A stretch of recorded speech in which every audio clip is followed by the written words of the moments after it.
नमस्कार, मैं हूं अंकुर और आप देख रहे हैं सत्यहिंदी.com। सत्य हिंदी की एंड्रॉयड ऐप डाउनलोड करने के लिए इस वीडियो के डिस्क्रिप्शन में जाइए, वहां पर आपको एक लिंक मिलेगा, वहां से आप ऐप डाउनलोड कर सकते हैं।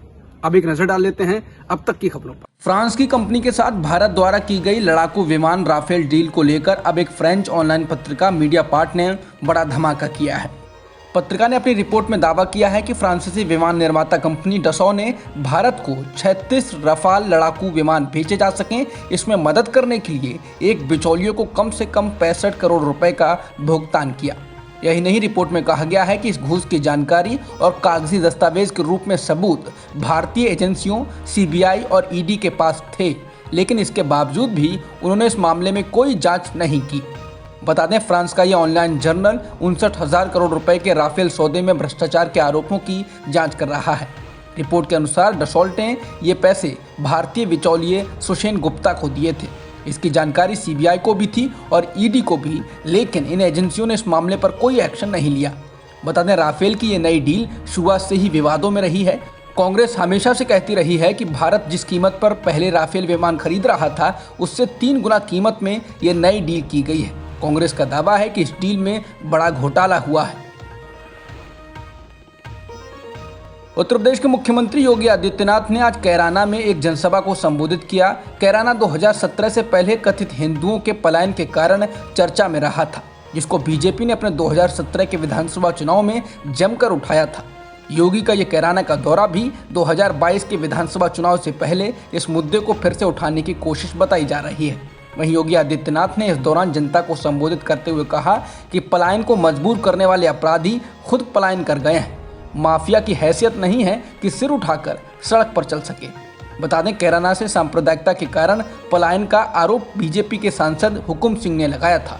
हालांकि बाद में उन्होंने यूटर्न लेते हुए कहा था कि पलायन का कारण सांप्रदायिकता ही नहीं बल्कि कानून व्यवस्था थी।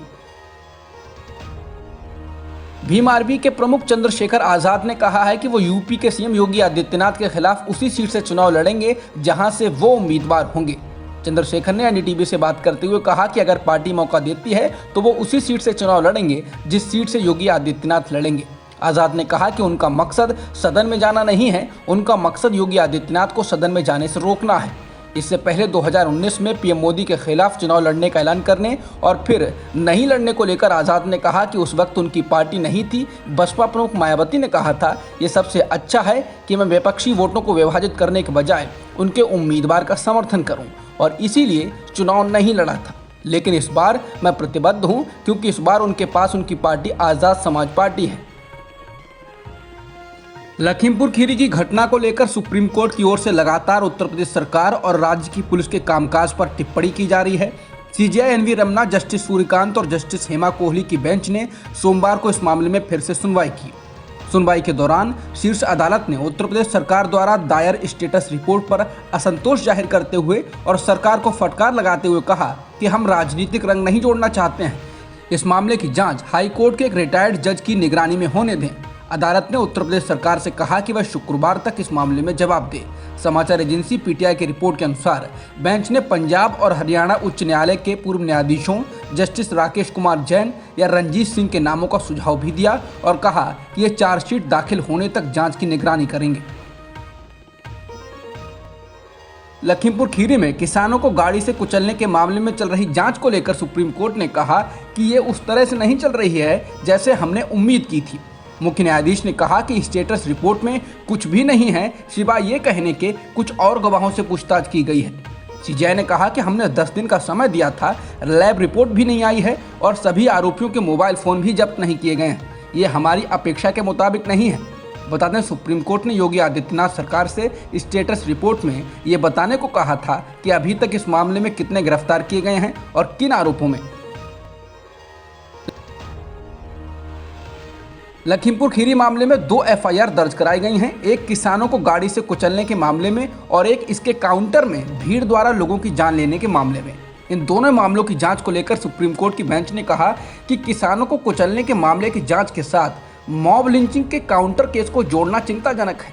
कोर्ट ने कहा कि दोनों मामलों में जांच अलग अलग होनी चाहिए और दोनों मामलों में गवाहों के बयान स्वतंत्र रूप से दर्ज किए जाने चाहिए। जस्टिस सूर्यकांत ने पूछा कि क्या दोनों एफआईआर को जोड़कर एक विशेष आरोपी को लाभ देने का कोई प्रयास किया गया है। जस्टिस सूर्यकांत ने कहा कि अब ये कहा जा रहा है कि 2 एफआईआर दर्ज की गई हैं और एक एफआईआर में दर्ज किए गए गवाहों को दूसरी एफआईआर में इस्तेमाल किया जाएगा।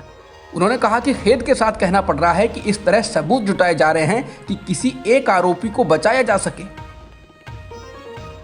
लखीमपुर हिंसा मामले में सुनवाई के दौरान सुप्रीम कोर्ट के जस्टिस सूर्यकांत ने कहा कि हमें ऐसा लगता है कि एसआईटी किसानों को गाड़ी से कुचलने के मामले में और दूसरी एफआईआर जो कि मॉब लिंचिंग के मामले में है और तीसरी भाजपा कार्यकर्ता की हत्या से संबंधित है उसमें जांच की दूरी बनाए रखने में असमर्थ है।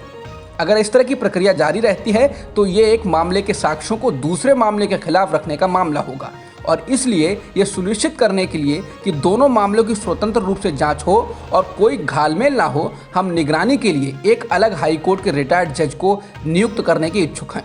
सुप्रीम कोर्ट ने कहा कि हम राज्य न्यायिक समिति की देखरेख में जांच को लेकर आश्वस्त नहीं हैं, इसलिए उच्च न्यायालय के एक रिटायर्ड जज को निगरानी करने दें। मेघालय के राज्यपाल सत्यपाल मलिक ने एक बार फिर मोदी सरकार को किसानों के मुद्दे पर घेरा है। उन्होंने मोदी सरकार के किसानों के प्रति रवैये पर सवाल उठाते हुए कहा है कि देश में इतना बड़ा आंदोलन आज तक नहीं चला जिसमें 600 लोग शहीद हो गए। उन्होंने कहा कि एक जानवर भी मरता है तो दिल्ली के नेताओं का शोक संदेश जाता है, लेकिन 600 किसानों के शहीद होने पर भी कोई कुछ नहीं बोल रहा है। लोकसभा में प्रस्ताव भी पास नहीं हुआ है।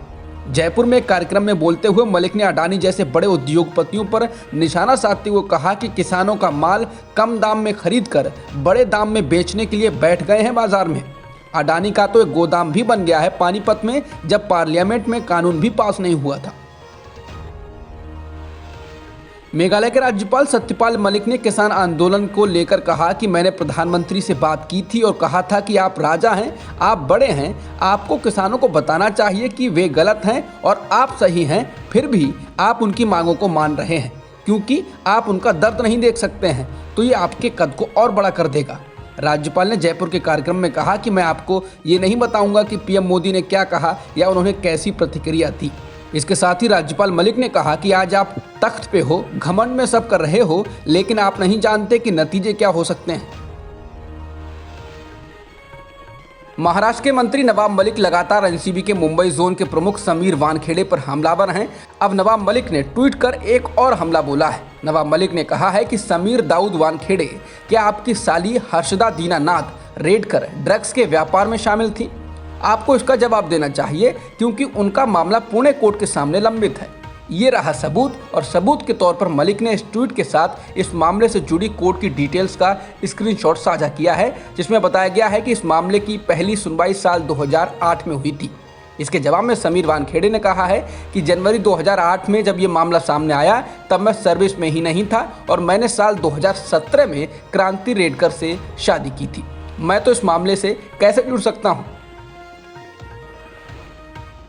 पाकिस्तान के पूर्व तेज गेंदबाज शोएब अख्तर को अब पाकिस्तान के सरकारी चैनल पाकिस्तान टेलीविजन यानी पीटीवी ने 10 करोड़ रुपए का हर्जाना भरने और 3 महीने के वेतन को वापस करने के लिए नोटिस भेजा है। पीटीवी का कहना है कि शोएब अख्तर ने लाइव टीवी पर पीटीवी से अपने इस्तीफे की घोषणा करके न केवल समझौते का उल्लंघन किया है बल्कि पीटीवी को असाधारण वित्तीय नुकसान भी पहुंचाया है। इसके लिए वो हर्जाना भरें। वहीं पूर्व तेज गेंदबाज ने कहा कि वो फाइटर रहे हैं और इस कानूनी लड़ाई को लड़ेंगे। बता दें, इस टीवी चैनल के विश्व कप को लेकर एक कार्यक्रम में न्यूज होस्ट ने लाइव टीवी में अख्तर को असभ्य व्यक्ति कह दिया था और शो से जाने को कहा था। बाद में अख्तर ने लाइव टीवी में ही इस्तीफे का ऐलान किया था, जिसके बाद से ही विवाद बढ़ गया। अब तक की खबरों में इतना ही। बाकी खबरों के लिए बने रहिए सत्यहिंदी.com के साथ। सत्य हिंदी का ऐप डाउनलोड करें गूगल प्ले स्टोर पर।